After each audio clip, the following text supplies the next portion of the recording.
So, welcome everybody. Here we are for our weekly dose of bodhicitta, which we should be reinvigorating every day in ourselves. You know, they say 6 times a day to remember bodhicitta, but I think especially, this class is what I've noticed is a big antidote to what's going on in the country. And especially when people feel discouraged or afraid or,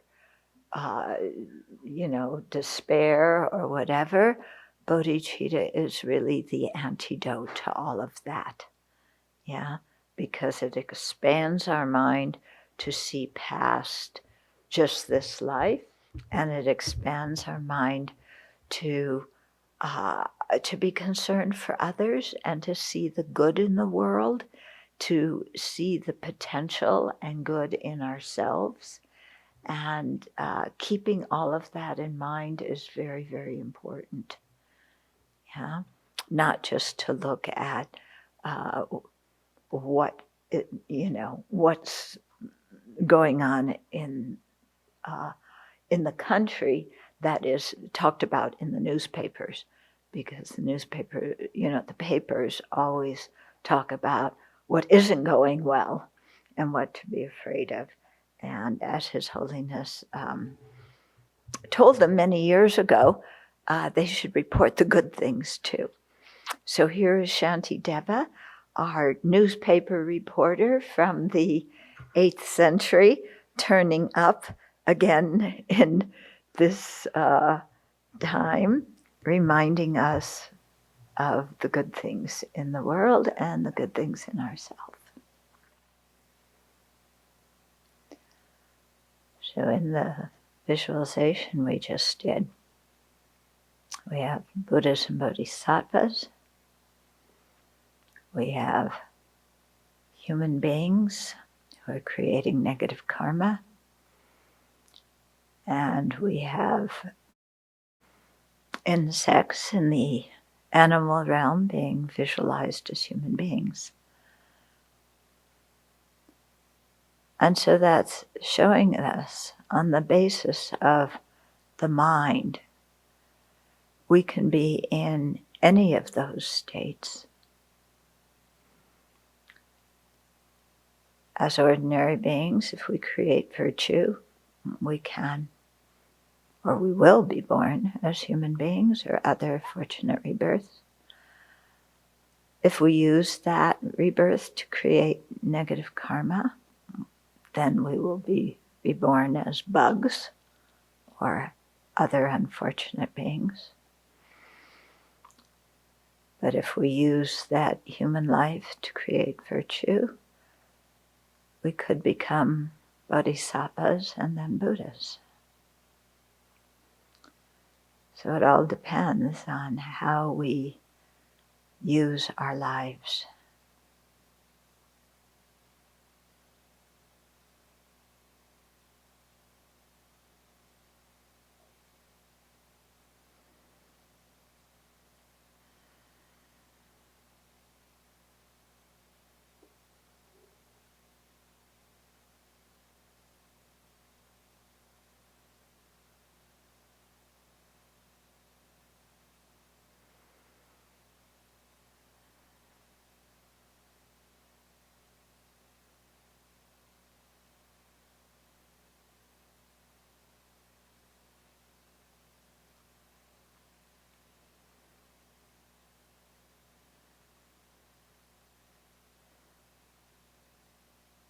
And similarly, for all the other sentient beings, where they are, in terms of human beings, unfortunate rebirths, bodhisattvas, it too depends on how they use their lives. So when either we or they get overwhelmed by afflictions, when the afflictions control our mind instead of our wisdom controlling our mind.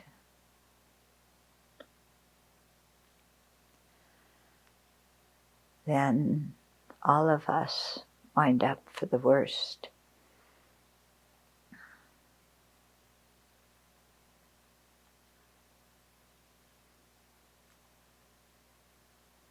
So let's generate strong, joyous effort to really turn our attitudes around and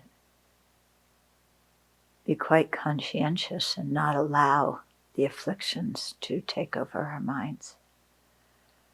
And to have compassion for when they do, but not compassion for the afflictions, compassion for ourselves, and compassion for others whose minds are overwhelmed by afflictions, even though they just want happiness and not suffering.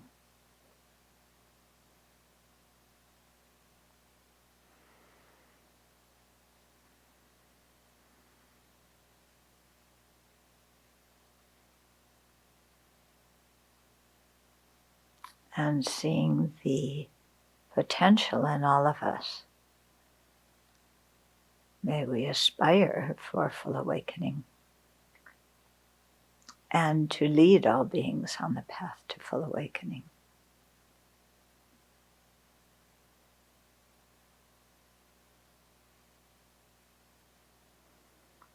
May this be the motivation for sharing the teachings today.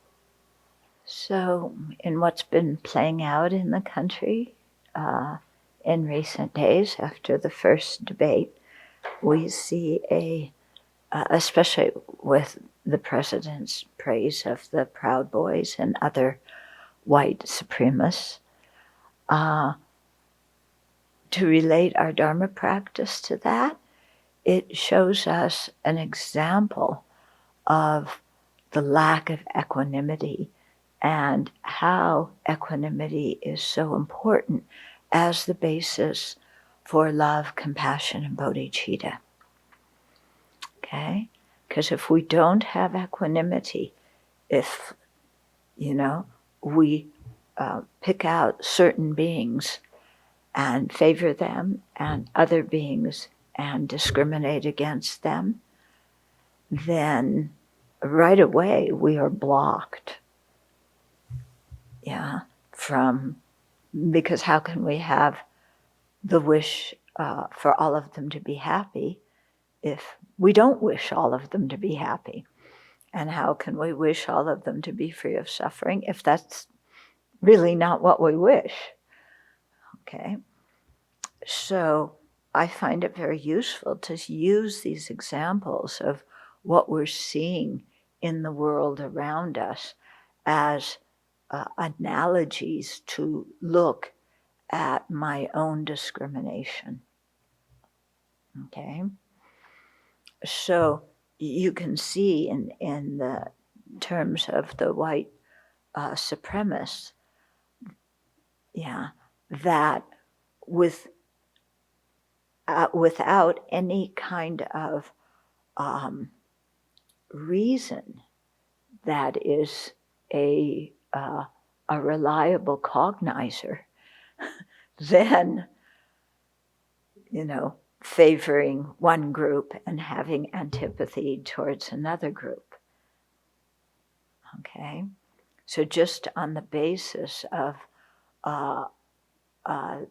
one's own distorted conceptions, one's own inappropriate attention, designating some beings as superior and other ones as inferior.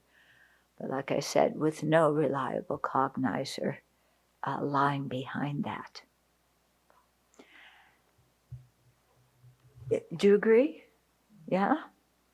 So that's the same mechanism that our mind uses if we take certain kinds of people. Maybe we do that with the white nationalists, the white supremacists, and we just put them all in a box. They're all like this. Yeah, no variation amongst them. They're all cut out of the same cookie cutter. Therefore, they are all bad. And we create that image, give that name, our distorted conceptions, grasping that they're inherently like that. And then that gives rise to our anger, and we give ourselves permission to discriminate against and hate other living beings who find themselves in that position of having such distorted minds that they don't understand the kind of karma they're creating or the harm they're doing to themselves and to society and to other living beings.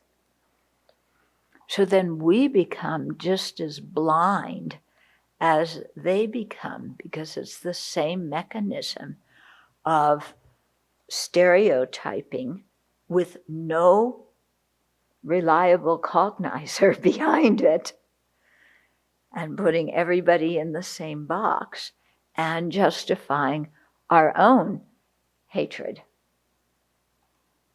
Yeah. So we have to be very, very careful about this, because it is so easy and so tempting to slip into that. Yeah. And we may think, well, we do have a reliable cognizer because these people are prejudiced and they're not seeing the good qualities of others, so they're bad. But we're not realizing that we're exactly the same way. Yeah. So it's really imperative that we watch our own mind quite closely. And we can call out things, behavior, beliefs, things that are damaging, that are not non-virtuous. We can call them out. We need to call them out. We need to speak up. Yeah. But we do this without anger and hatred. That's the key. That's the main point. Okay? That getting rid, subduing our anger and hatred doesn't mean we back out of difficult situations, stick our head in the ground and say, just forget it, I'm going to concentrate on my own life. Yeah.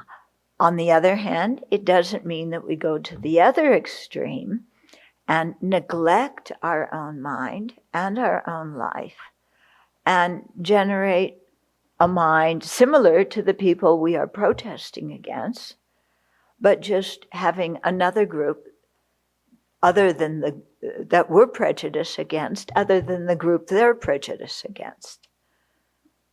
Okay?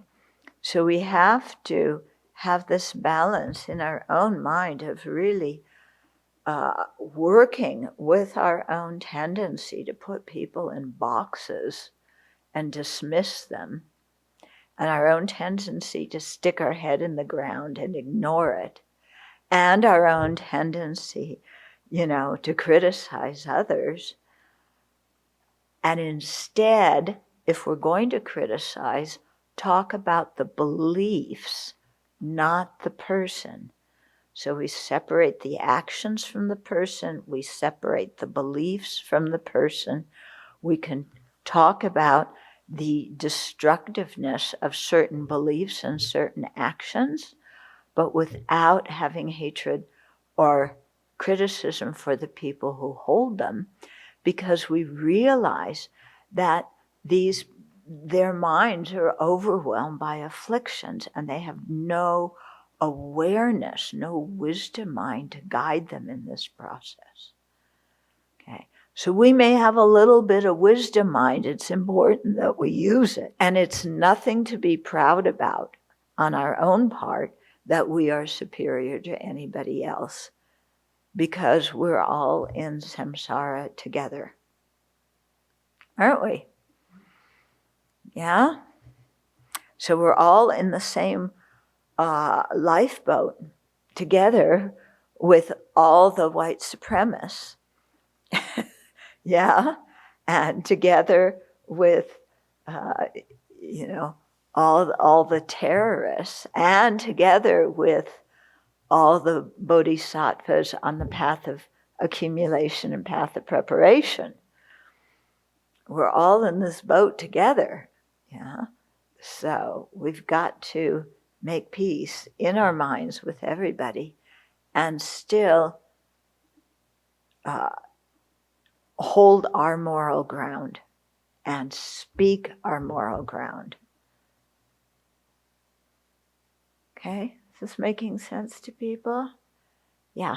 So you mentioned there's no reliable cognizer when we categorize people as certain, entities. So with the white supremacists, it seems that to be a white supremacist, you hold certain beliefs, such as whites are superior and deserve, better. Whereas their kind of thinking, they would say, just take African Americans. African Americans are all such and such. But that's less true, or it seems to be less true. Their beliefs are less true than what we would hold about them, because they self-proclaim, these are our views. Yeah, but we self-proclaim our views are we want to destroy all these people who have such distorted views. Okay? So this is where it's really important to distinguish the person from their view. Yeah? The view is distorted. The view is harmful. The person has the potential to become fully awakened. Okay, so that's why it's so important we discern the difference between them. Yeah. Otherwise, another group of people could look at us and say, oh, you people talk about love and compassion for all sentient beings, but you're really biased. You hate all the white supremacists. So why do you think you're so good if you're doing exactly what they're doing? And those people would be right. Wouldn't they? If they call out our bigotry, it doesn't matter whose bigotry it is. Bigotry is bigotry. Okay? So this is where we tend to think, well, okay, I may have bigotry, but my kind is okay, because their kind is really horrible. But I'm bigoted against them, and they're horrible people, so my bigotry is okay. But then other people are going to look at us and say, you're a hypocrite. You're talking about everybody being equal in wanting happiness and not wanting suffering, and everybody being equal and having the Buddha potential. But look how, prejudiced you are. You're not white supremacist, you're a Buddhist supremacist. Yeah? And other people would criticize us for that. And they'd be right. Okay? So you see, this is how our mind works, is we always find a way to justify our beliefs and our feelings as somehow superior to other people's beliefs and feelings and actions. Yeah. I was in Israel, I don't know, it was a long time ago, and one Israeli man was driving me around, and we were talking about, I think it was the 6-Day War and what happened. And actually the conversation started because there's one Buddhist monk who was an Israeli soldier during the war and is deaf because one of the missiles or whatever exploded quite near one of his ears, so that ear is deaf. So we started talking about that and then got into the war. And then that man said, but we are morally superior to the Palestinians. At which point I exploded. Okay. I said, how can you say that? Yeah. If you're going and killing other people, how can you say you are morally superior? That's a total oxymoron. Mm-hmm. And I said, those people want their freedom and their integrity just as much as the Jews wanted their freedom and their integrity during the Second World War. Yeah, when they were put in concentration camps. So how can you say one side is morally superior if they're not respecting the rights of the other side? Okay. But this is how our human mind works. And, when they train soldiers in the army, this is how they train you. The other people are morally inferior. Yeah. And you develop, you call them names. You have slang names that you call them to deprecate them. And you talk about, how they're wrong, and you never see any of the goodness or kindness in them at all. Yeah, which is totally distorted, because if you meet them in a different circumstance, even in this life, you could have a totally different relationship. There's one story in Don't Believe Everything You Think about, it was told by one American soldier who was guarding a Vietnamese POW, about that man taking out pictures of his family and showing the American soldier, and then he realized, it's like, hey, we're both in the same boat. We're both traumatized by this war. Neither of us want to be in this war fighting other people. Yeah. So I think, that's how it's best that we see this kind of thing. Yeah. Okay.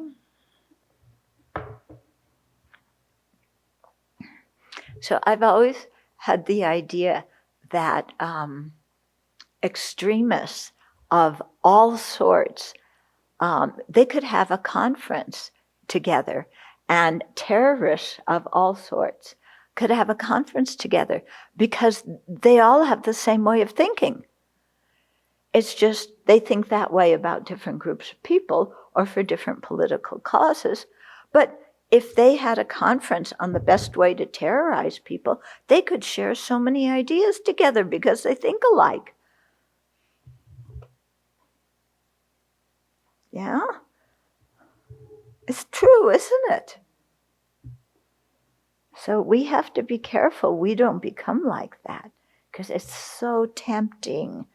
We always like to be better, superior, blameless. And as long as we have afflictions in our mind, yeah, we have to have some humility. Because if we don't have humility, those afflictions are going to roar behind us and take over. Then we'll be in real big trouble, and will cause a lot of pain to other people as well. So I wanted to finish up chapter 3 and talk about Gyaltsabje's verse at the end. So here's Gyaltsabje's summarizing verse of chapter 3. Okay? So he says, those who understand they have attained a human rebirth with freedoms and endowments should strive in generating the two bodhicittas. Okay, two bodhicittas, conventional bodhicitta, the aspiration to become fully awakened for the benefit of sentient beings, and ultimate bodhicitta, the wisdom realizing emptiness. Okay, you should strive in generating the two bodhicittas, the essential meaning of the teaching of the conquerors being the Buddhas, because they've conquered all their afflictions and defilements. Okay, the soul path traversed by the tens of millions of their children, the children of the conquerors being the bodhisattvas. So here we remember, he's calling our attention to, you have a precious human rebirth with freedoms and fortunes. So use it wisely. Don't use it to generate afflictions and, build your ego up and torment others who disagree with you. Yeah. But instead, put your energy towards generating the two bodhicittas, which is the essential meaning of all the teachings of the Buddha.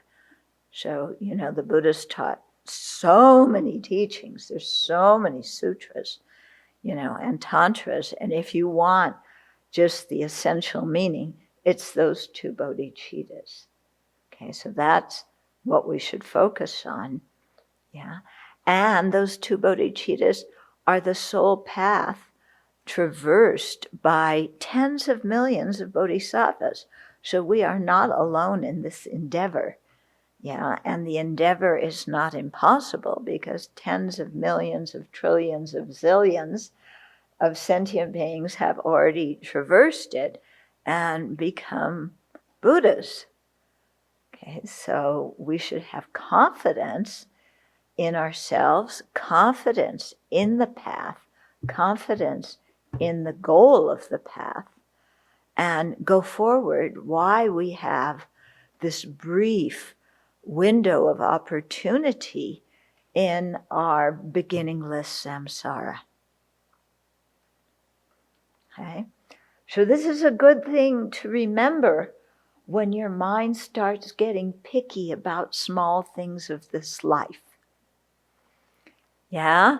When your mind starts going, well, why does somebody else get to do this and I can't? Or why is somebody else, they don't have to do it, but I do?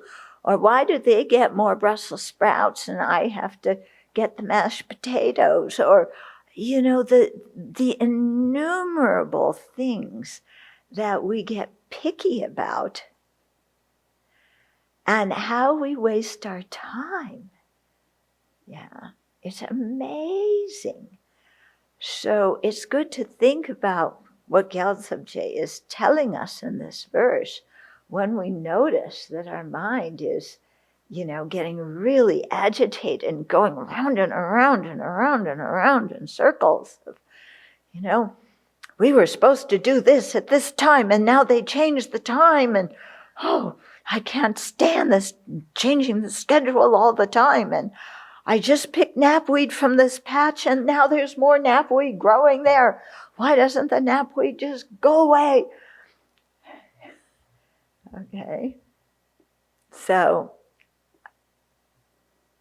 I'm using stupid examples, but we get bummed out by those. And think of the other examples that we get bummed out by. Yeah? And what we criticize. They said the teachings are going to be at this time, but now they're late in the evening and I'm too tired. And why don't they make the teachings at a time that's convenient for me? Because I want to practice the Dharma and they make practicing the Dharma too hard because the teachings are too late when I'm too tired. Yeah? So, doesn't matter, big or small, it's the same kind of mind, isn't it? Okay. So now to go through the review of the outline of Chapter 3. This acts as a good summary for us to remember what we learned in that chapter. Okay, so first there's this chapter is divided into the preparation, the actual, and the conclusion. So the preparation is to prepare to generate bodhicitta and take the ethical restraints of engaging bodhicitta. Okay, the reason I try to use the term ethical restraints as often as possible, but sometimes I forget, rather than vow, because the translation of the Sanskrit word means ethical restraints.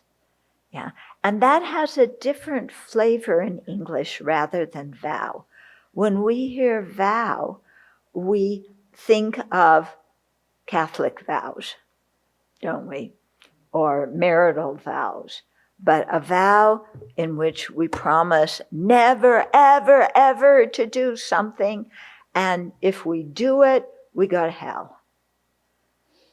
Okay? So that's kind of often the implication or the feeling that we get when we hear the word vow.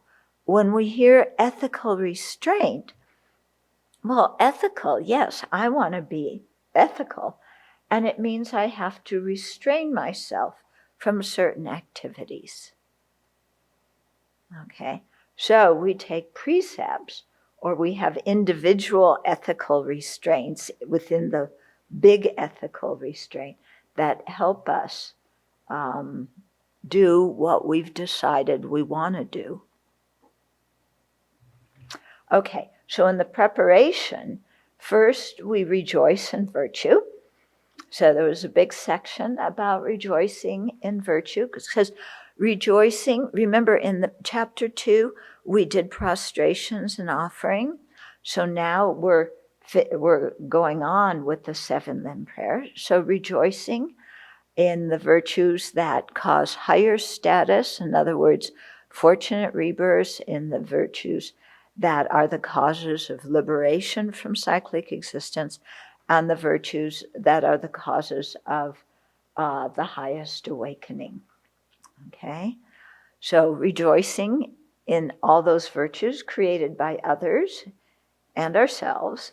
But it's very, it brings such a happy, hopeful mind when we think of the virtues of the Buddhas and Bodhisattvas and the virtues of other sentient beings, because it reminds us that everything is not the front page of the paper. Okay? Yeah, that's not everything that's going on in the world. Okay, then there was the verse requesting to turn the wheel of Dharma, which is so important, so that we really appreciate the teachings. The verse requesting the Buddhas and our teachers not to enter parinirvana, because if they do, then we're really lost. We don't have that guidance. And then the last of the 7 then, which is the dedication verses. Okay? Dedication verses are another type of generosity, because usually when we practice generosity, we're offering material things, or we offer love, we offer protection. Here, we're offering our virtue by dedicating it for the awakening of ourself and others. Okay, so it's generosity, giving away our virtue instead of being attached to it, instead of being proud of it. Yeah, rejoicing in it and sharing it. Okay, so I think I've told you this story when I first went to Singapore, and this is actually how my writing began. Is when I first went to Singapore, this young man came to see me, and he was asking me all these questions, Dharma questions. And then other people, when I started giving talks, asked the same questions.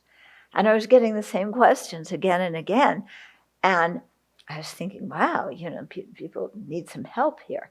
And then one man came to see me and he said, if you ever want to write a book for free distribution, tell me, and I will support in it. I will make the offering to make that happen. So I got the idea to write a book of questions and answers.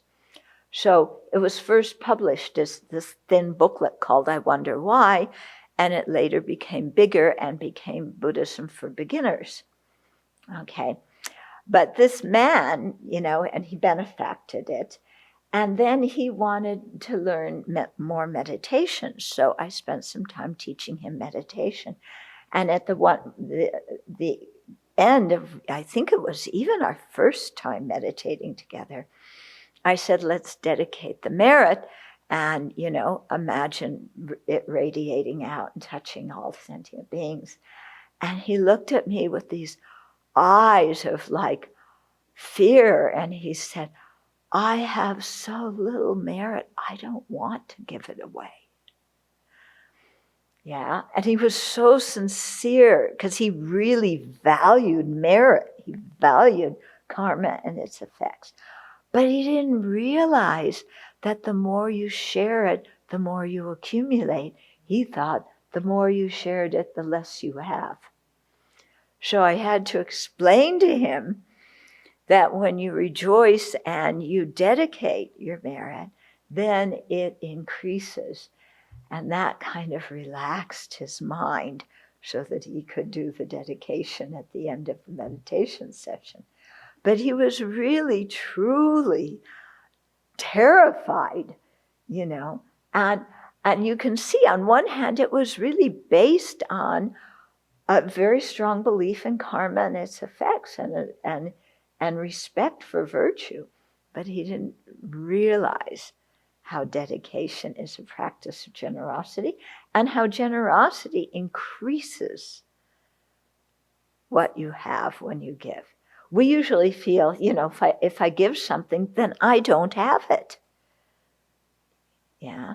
Whereas it's really, if I give it, then it creates more. Also material-wise.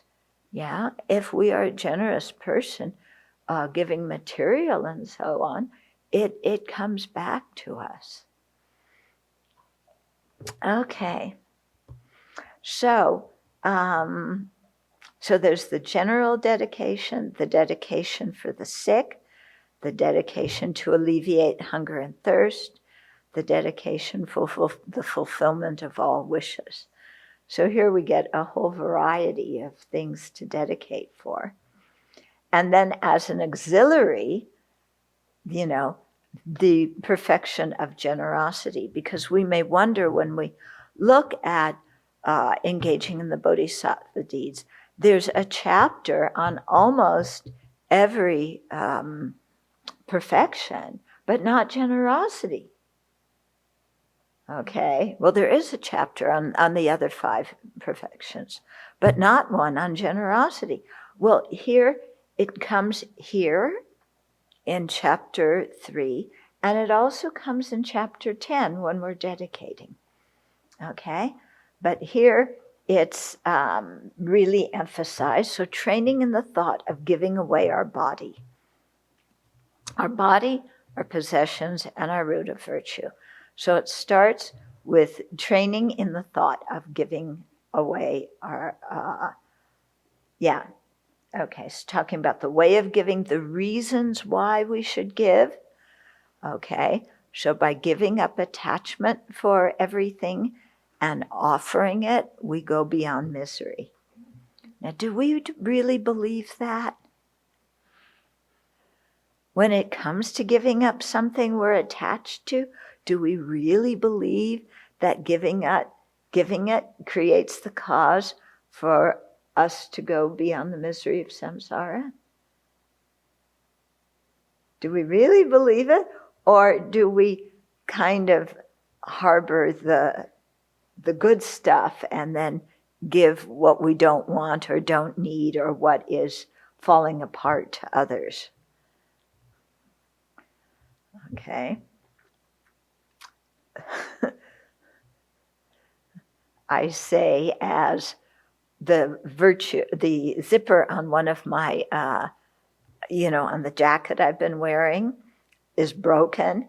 And so, I want to offer it, see if anybody else in the community needs it. Actually, I think I'll cut it up and use it as rags and offer that to the community. But it's a new thing. It's new, and this mind that thinks, okay, I'll give up what is broken, what is useless. Yeah, but I just heard that somebody put some chocolate in my box. I will keep that. Okay. Okay, so, and then making offering to sentient beings is appropriate as they're the supreme field for generosity. Okay, so, here Shantideva is he's trying to convince us on the benefits of being generous, trying somehow to break through our miserliness and our stinginess. Okay. But then we're going to look at this and say, okay, giving to sentient beings is appropriate, but there's the supreme field of generosity? No. The Lamrim says our guru is the supreme field of generosity. The Buddhas and Bodhisattvas are the supreme field of generosity. So I want to give to the holy beings, but sentient beings, they're just like me. They don't have any virtue. How are they the field of generosity? Okay. So again, I remember so well being at one Dharma center where we were all trying to elbow each other out so we could go wash the dishes of our teacher. Like Ling Rinpoche came to be at the center, Serkam Rinpoche came to be at the center, let's elbow out everybody else. I want to go and all wash their dishes, all sweep their room. But they actually needed people to wash dishes for all the participants in the course. But none of us wanted to do that. Okay? So it shows how stupid we are, to put it bluntly. Okay, so yes, the holy beings are a field of merit, but sentient beings are a field of merit too, and especially, sentient beings who are practicing the path, sentient beings who are suffering, who are ill, who are impoverished. Okay. So it's important that we are generous towards those sentient beings. So how to practice after giving the offering? So from today on, I will give up the idea of having freedom over my body. What? What? Yeah, of course I have freedom over my body. Nobody's going to tell me what to do. Okay. What this is referring to is we're offering our body to sentient beings. So then somebody's going to say, you mean they can abuse me? They can cut off my head? They can do all this horrible stuff to me? I'm offering my body to them? That's craziness. I'm making myself a victim. Okay. No, that's not what Shantideva is encouraging. Okay. He means here that we are offering our body to the Buddhas and Bodhisattvas. We are offering our life and our life energy to the Buddhas and Bodhisattvas, which means that from now on, we will do our best to practice the Dharma and use our body for virtue, not for non-virtue. Okay? So, it means, that I'm going to stop fussing over my body. Yeah, keep it clean, keep it healthy, that's important. But I'm not going to sit there and try and decorate it with beautiful things and, worry about how I look and, try and make my body supremely comfortable at all times, because that is something non-existent, is supreme comfort of a defiled body. Yeah. So when we talk about existent and non-existent thing,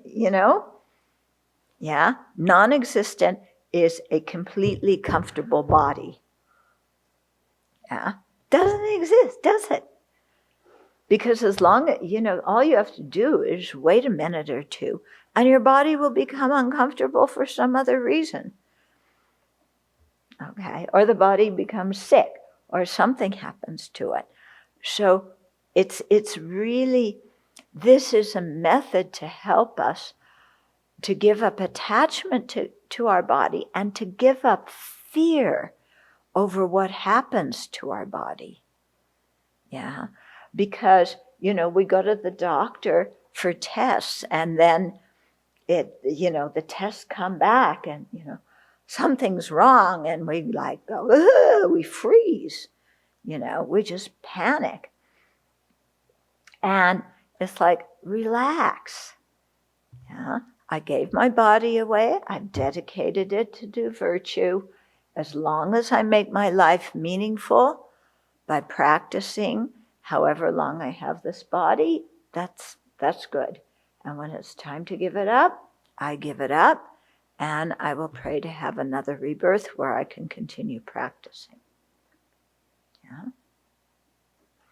And if I can inject something here, so much when you go for different tests, they may be testing for one thing, but when they test for that one thing, there's other things that show up that they weren't looking at or weren't looking for that are abnormal.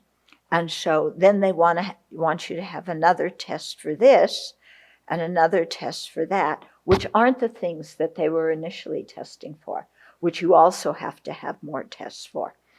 But then you have another test for that thing that they discovered that they weren't looking for. And then that leads to another test and another test. And then you're going back in there for more and more tests that are finding more and more things that they weren't looking for.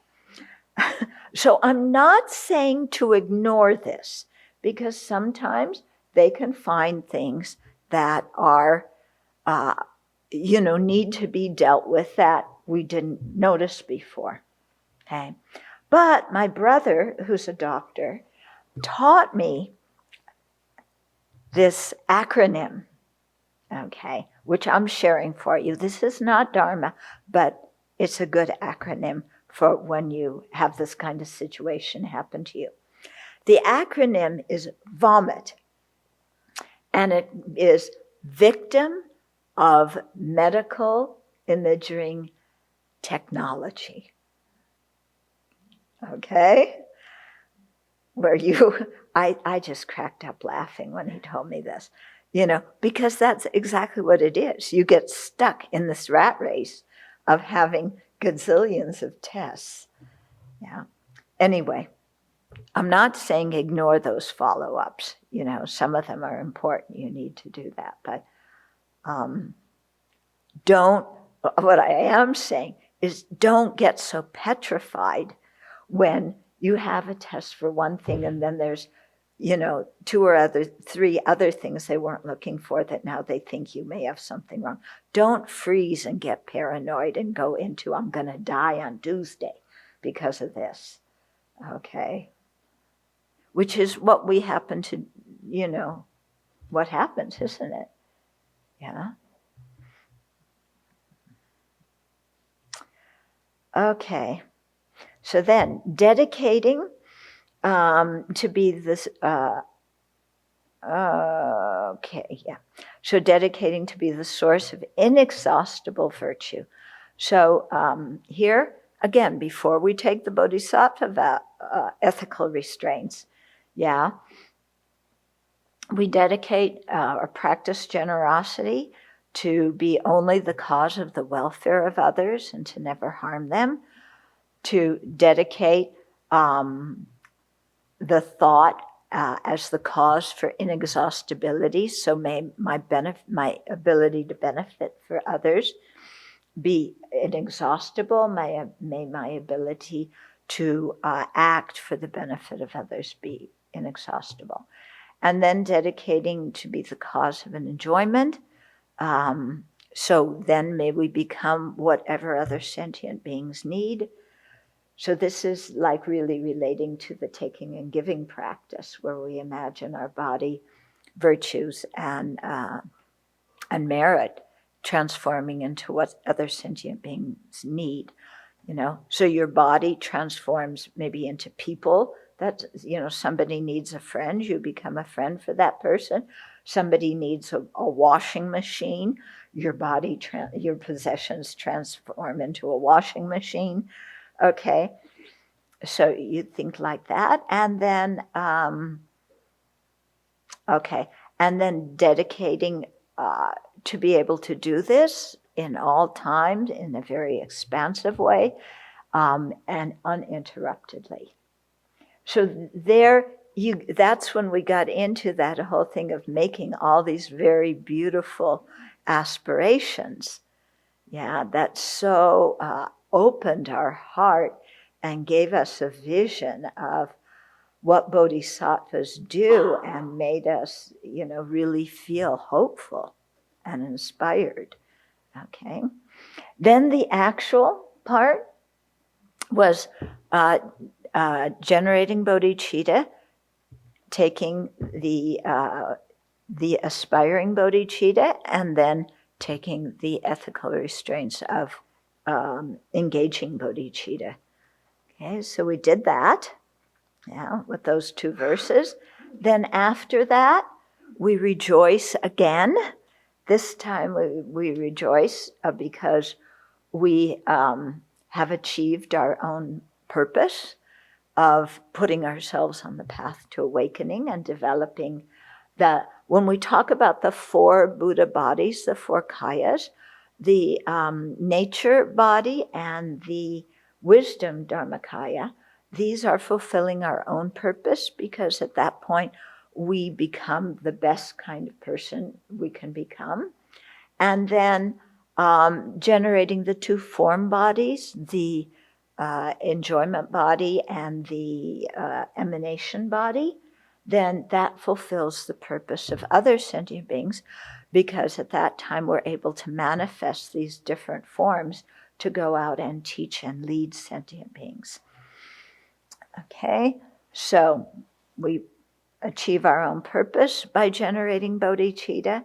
So generating bodhicitta isn't just, I forget about myself and work for the purpose of others. It's, I have a purpose for myself, a goal, a meaning for myself, to become the best kind of living being I can. And generating bodhicitta helps me to do that. Okay, and so we rejoice at that. We meditate on conscientiousness, having generated bodhicitta. So we make a strong determination not to relinquish it. And we rejoice again because we created this kind of aspiration that is, so rare in samsara. And somehow, it's almost miraculous. We managed to generate this mind because we managed, again, somehow almost miraculously, to encounter the teachings and the teachers at a time when our mind was open to take it all in. Okay, then we rejoice at achieving the purpose of others, because bodhicitta eliminates mental suffering. It can destroy the Lord of Death. It destroys poverty, sickness, the suffering of samsara in general, because as we practice the bodhicitta, it affects other living beings in a positive way and enables their lives to be better. and it specifically even destroys the lower realms, the unfortunate rebirths, because with bodhicitta, we have good rebirths where we can spend more time being of benefit to other sentient beings. Okay, bodhicitta eliminates the cause of samsara, all of our obscurations, so it helps us eliminate the afflictive obscurations, the cognitive obscurations, and it helps us bring about all benefit and happiness for others and for ourselves. So we really rejoice because our lives have become really meaningful when we generate bodhicitta. Okay, so that was a long review and a long introduction, but I think it's helpful. Okay, now we get into the chapter on conscientiousness. Okay, so this is chapter 4. First, let's have a couple of definitions of conscientiousness. So here's what Asanga says in his text, The Compendium of Knowledge. Okay, so what is conscientiousness? It is an awareness that, while abiding with enthusiasm within non-attachment, non-anger, and non-ignorance, protects one's meditation on virtue and protects the mind from contaminated phenomena. It has the function of being the basis for perfectly accomplishing and completing all ordinary and transcendental perfections. So let's look at that definition, okay? So it's an awareness, it's a mind. So the background of that mind is we're abiding with enthusiasm, within a mental state that is non-attachment, which is not just the opposite of attachment, it's not just the lack of attachment, it's the opposite of attachment. So a mind that is going towards generosity and giving. Okay, it abides with that mind. A mind of non-anger, which again is not just the absence of anger, it's a mind of love. And non-ignorance, which isn't just the absence of ignorance, it's the wisdom of karma and its effects, and some of the wisdom of emptiness. Okay, so that's the background for the state of conscientiousness, and it protects our meditation on virtue and protects the mind from contaminated phenomena. So contaminated or polluted phenomena are the afflictions and non-virtuous actions. And so when we practice conscientiousness, this is like because this is the chapter on ethical conduct, or ethical discipline. It really helps us to keep our ethical discipline, which is the mind that, refrains from any harmful attitude towards other sentient beings, and that helps us abandon any kind of harmful action towards other sentient beings. Okay, so that it has the function of being the basis for perfectly accomplishing and completing all ordinary and transcendental perfections. In other words, if we want to practice the other perfections as an ordinary being or as an Arya, we need the basis of ethical conduct. Okay? So without that basis of ethical conduct, how are we going to practice all the other perfections? Because if we involve our life in all sorts of negative thoughts, all sorts of discrimination, all kinds of animosity, all kinds of greed, and stirring up hostility and so on. How are we going to practice fortitude, joyous effort, concentration, wisdom, generosity? We can't practice anything else because our mind is totally involved in negativity. Okay? So we can see whether we're practicing the fundamental vehicle, we need the ethical restraints of the pratimoksha, which involves the 5 precepts and the monastic precepts, and the 8 one-day precepts. If we're practicing the Bodhisattva vehicle, we need the ethical restraints of engaging bodhicitta. If we're practicing the tantric vehicle, we need the ethical restraints of Vajrayana. So all of that depends on taking different sets of ethical restraints. Yeah. Because if we don't restrain our mind and our actions from negativity, how in the world are we going to create virtue? We can't.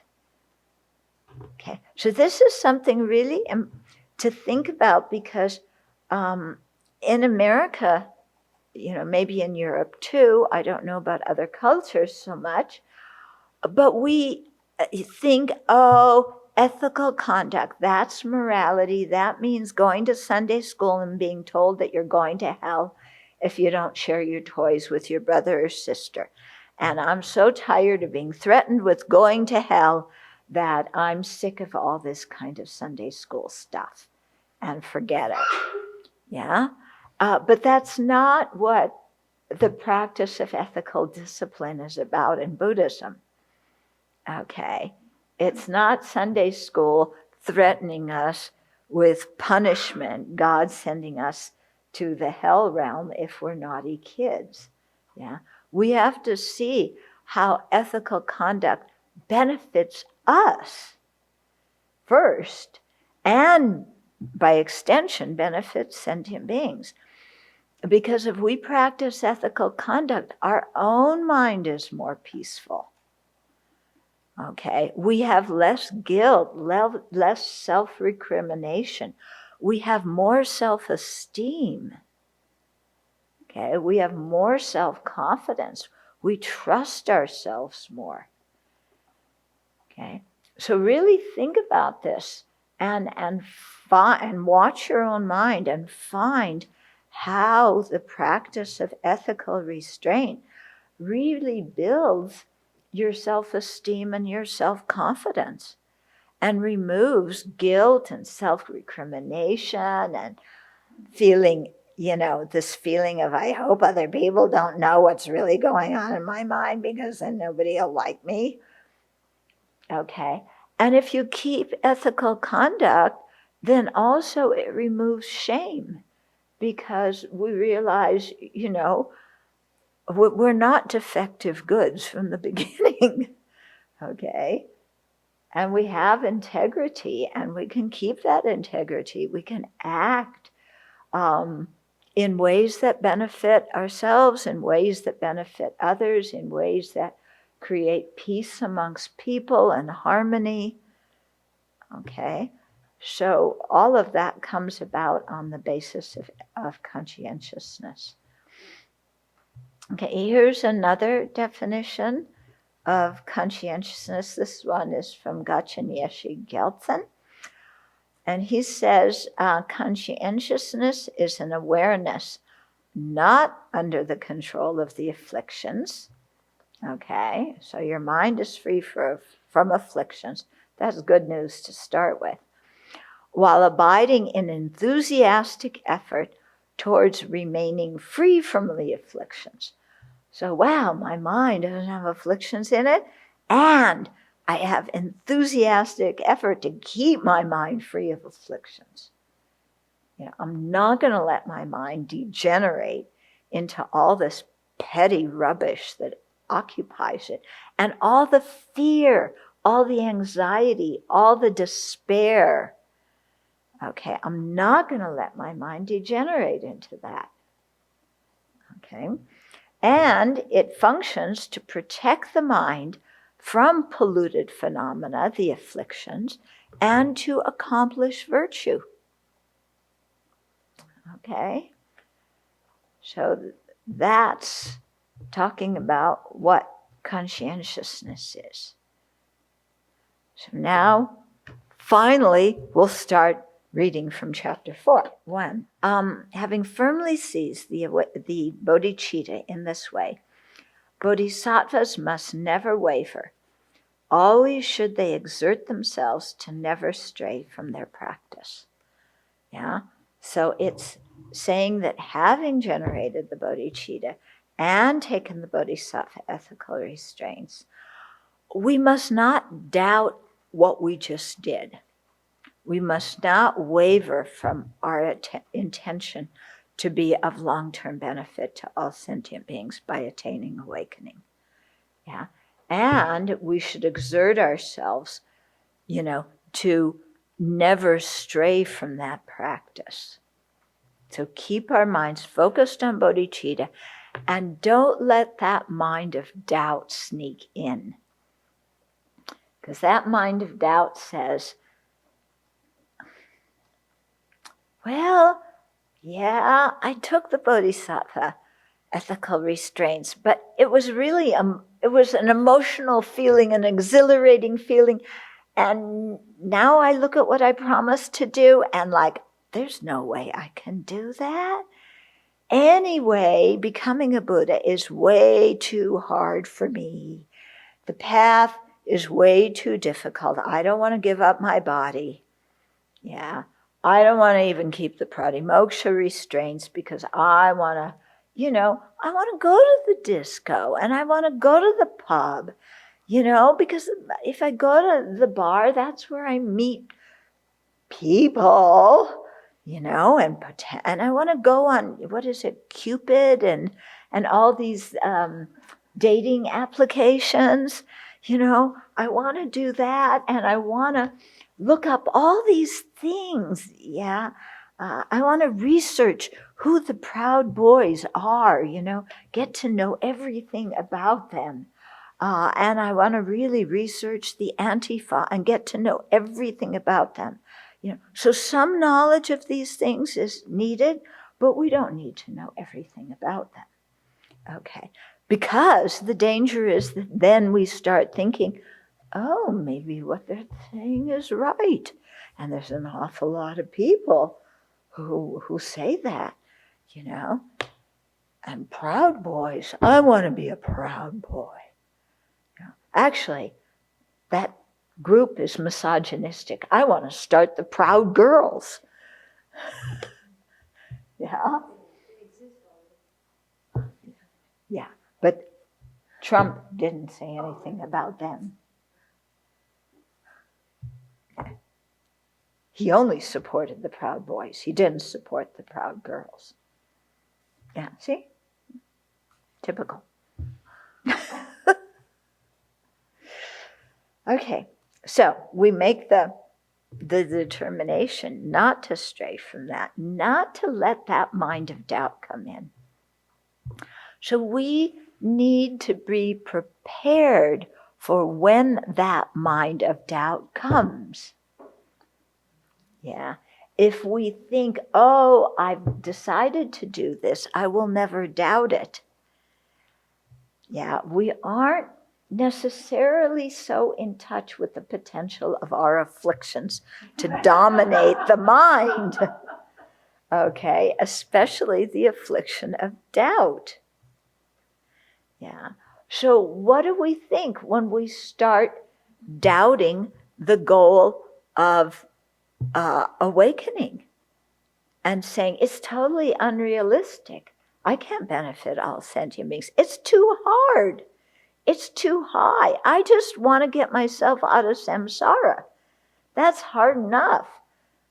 Yeah, who wants to spend 3 countless great eons, and for me it'll probably take even longer, to attain Buddhahood when I can attain liberation in a much shorter period of time? So what are you going to do when that mind arises? Tell me, what are you going to do? Meditate on the disadvantages of self-centeredness. Yeah, meditate on the disadvantages of self-centeredness. That's a good one. What else? Meditate on the advantages of cherishing others. And the advantages of cherishing others. How about compassion? Yeah. Looking at the suffering of everybody. Yeah. Not just you.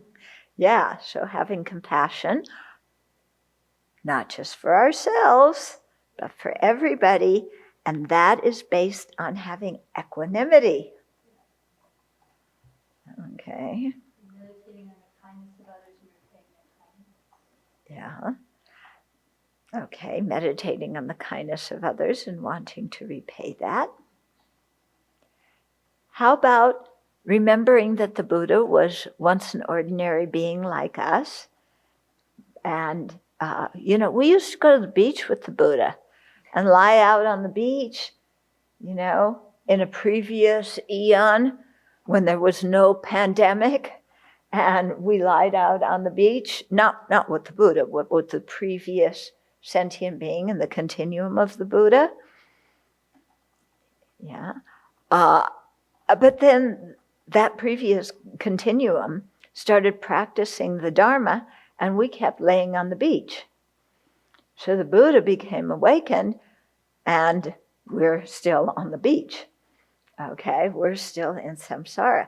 So to remember that it's actually possible to attain full awakening, that the Buddha did it, that, millions of billions of zillions of other living beings have done it. Okay. What if we start doubting the path? So that was doubting the result. If we start doubting the path is too hard. I have to give up my body. I don't want to give up my body.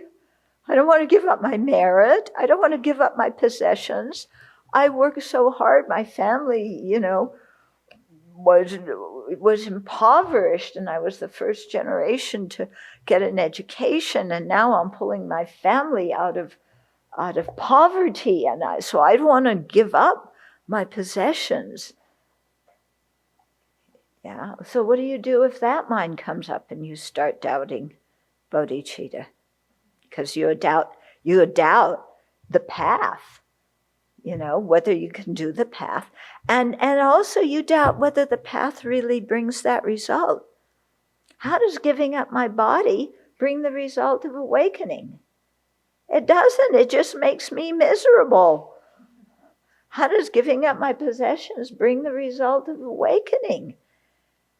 It doesn't. It just makes me more and more unhappy, and when I'm unhappy, I can't benefit anybody. So what are you going to think about if that kind of doubt comes in your mind? Okay, the first two noble truths and the faults of cyclic existence. How does that counteract that doubt? Well, it sounds like you're not willing to give something up because you think there's some happiness in it. So if you're really seeing the faults, the actual experience of cyclic existence, that will counter that unreasonable attachment. Yeah, okay. Meditate on dependent arising, because it's all about creating the causes. It's not so hard. You don't have to create the entire path. You just have to focus on the right causes for the right goal. Yeah. Just take one step at a time and create the causes. Yeah. To remind myself of the times when I followed attachment and how miserable that makes me, and then to remind myself when I do put the little Dharma that I can into practice, what relief that brings. Yeah. So then encourage myself that just keep going in that direction. Yeah. So to remember how our previous attachment has made us so sunk in suffering. Yeah. We need to remember that. Yeah. We usually forget it when attachment arises. And same with anger. Yeah, we forget how miserable anger makes us. But it does. And we need to remember that. Linda said, look back the past 5 years.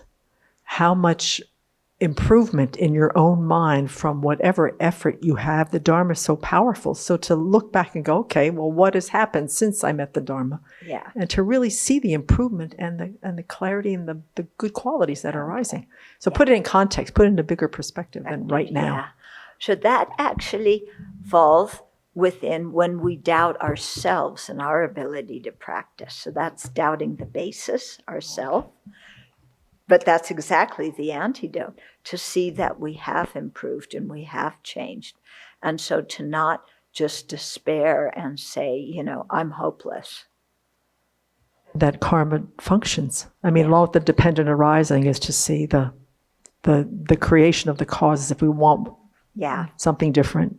Yeah. That we have the potential to actually create the causes. And we can experience the result, some of it even in this life. We are facing limitless future lives, and we can choose to face them by being stuck in samsara, or we can choose to put that time to work for the maximum benefit, which is attaining Buddhahood, one lifetime at a time. Right. And actually getting ourselves out of samsara. Yeah. Okay. So, we finished one verse. Other questions? We have a little bit of time for Q&A. A comment, Venerable, that just kind of blew right up to the top of my mind here is when you said, you know, keeping our minds on bodhicitta, not let doubt sneak in, and you went through this whole little situation. I think it's this mind that says, I want a life, and for whatever reason, we think that if we're going to generate bodhicitta, we have to give up our life. The joys, the pleasures, the inspiration. I want a life, and bodhicitta is not going to give it to me. I have to give something up we're looking at the happiness of just this life. Right. That really. And what what we don't realize is we do have to give something up. What we're giving up are the causes of dukkha. What we're renouncing is dukkha, misery, suffering, and all of its causes. We're not renouncing happiness. Okay? And that's very important to remember, because we hear renunciation and we think, I have to give up my chocolate. That's impossible. But that's not what we're being asked to do. We're being asked to give up our attachment. And if we're smart, we can see how our attachment causes us misery and makes us create the cause for more misery.